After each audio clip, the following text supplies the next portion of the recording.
welcome back to my channel, Simply Selicia. Today we are going to get into the first video of the Simply series, and our topic is Sasaeng fans. So I originally wanted to start this series talking about groups and going from there and different topics, but with the kind of situation right now with airport behavior and fan sites and sasaengs in general, I really wanted to tackle the topic of sasaengs and get that information out there for everyone. And it just seemed right to start here and move on from there. So let's get into it. If you're new to K-pop, you might be unfamiliar with this term. The quick explanation is that a sasaeng is an obsessed fan of an idol or group that essentially stalks them, constantly keeping up with their private life, they're trying to get close to them, that kind of thing.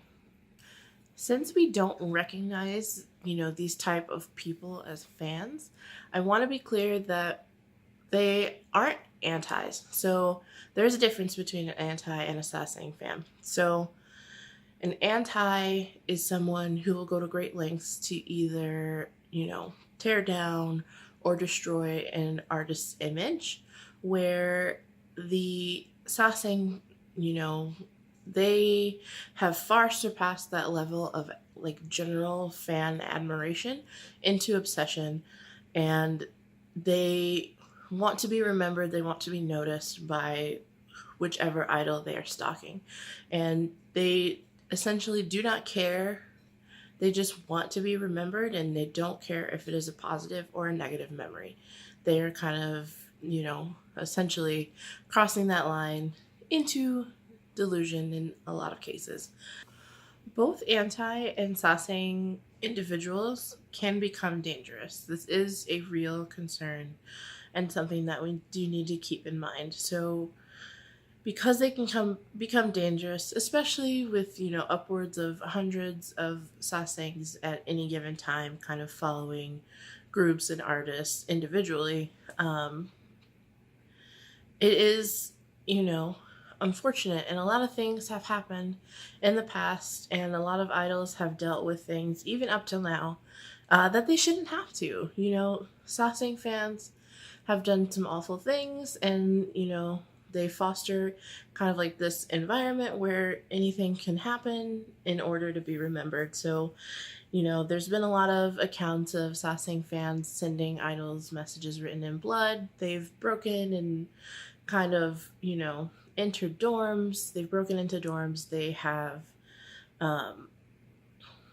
chased them down in cars that have resulted in car accidents. They have physically harmed the idols to be remembered. They have also run on stage and grabbed idols. So they are dangerous and have to be surveyed, and we have to be vigilant. And sasaengs do often seem to kind of work in groups or work in a network where they are sharing information, I assume. So I'm sure they've uncovered information. They're like, oh, they'll be here at this time, etc. They do this, this, and this. My fear is that in those types of communities, that what's happening is, for some people, it becomes a competition where, oh, I can get better information. I got this, we can go here and I'll get this type of experience. Stuff like that is the kind of thing that I am concerned about. And it's just not a healthy state of mind, and it's not safe for people around, just in the community, as well as for the idols and, their staff that work for them and with them. And I honestly don't know how sasaeng fans are able to fund this type of activity. I assume because, they are people who are fans and they know kind of how to get to merch and resell it and stuff, and they probably use it to fund different things they're doing on top of part-time jobs, etc. And I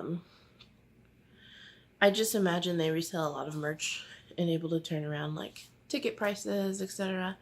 And at the end of the day, really, A sasaeng fan could be anyone. They can be someone of any race, any age, any gender identity, any location, that, you know, anywhere, anybody, anywhere.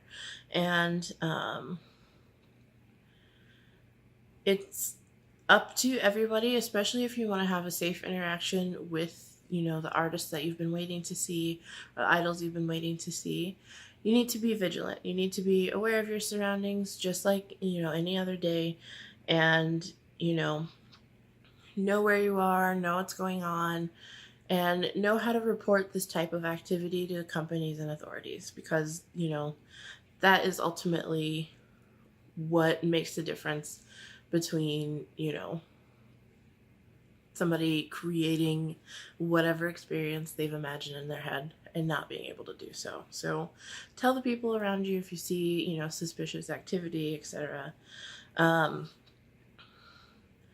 that goes the same with like fan sites and everything else. I know this is a bit of a hot issue right now, but honestly, I don't care how much you love someone's art, their ability to find rare merch, their ability to take amazing photos of the idols, etc.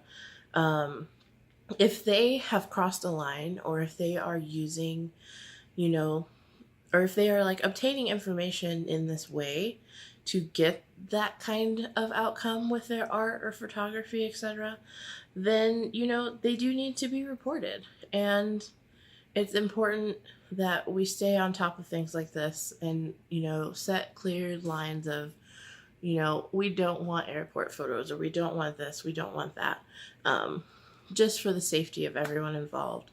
And while I say that, I also want to back it up and say, but do your research. Do not, you know, just go out here and finger point at people just because they are a fan site, or they are selling merch, or they are doing this or that. You know, general fans do these things as well, and can remain healthy and respectful. So I don't want this to be something that's, you know, somebody takes and runs with and uses it to bully another person just because they either don't like the art or don't like the photography, etc. But, you know, I wish I didn't have to say things like that, but I do. And we know how some people are, and just be aware of what it is that's going on before you just kind of pick up something and run with it. And just in general, access your common sense on a day-to-day basis during everything. Like, no matter what you're doing, please access your common sense. There's a lot of ways that we can continue to support our artists. We get plenty of pictures and everything else from them on a constant basis, fairly often. So all of this extra stuff, if it is coming at the price of creating an unsafe environment and affecting idols and the people around them, and, you know, the staff and just the general public, then what's the purpose? Like, I don't understand the point. So, you know, we have to police ourselves, me included, to be aware of, you know, how information is being obtained, how it's being shared, who it's being shared with, why it's being shared, all that kind of thing, instead of just constantly kind of consuming this media. So, you know, be vigilant, try to be nice, try to make sure you're doing your thorough research, etc. I will in the in the description down below, I am going to put a link to my sources and just examples of everything that I've kind of brushed over today, so that you can look through it and see kind of what I'm talking about. I hope that this was informative, and if you liked it, please like, comment, subscribe, and, you know, thank you for watching, and I'll see you next time. We have a lot of videos coming out for the Simply series, not only just topics like this, but about groups and different things. So I will see you next time.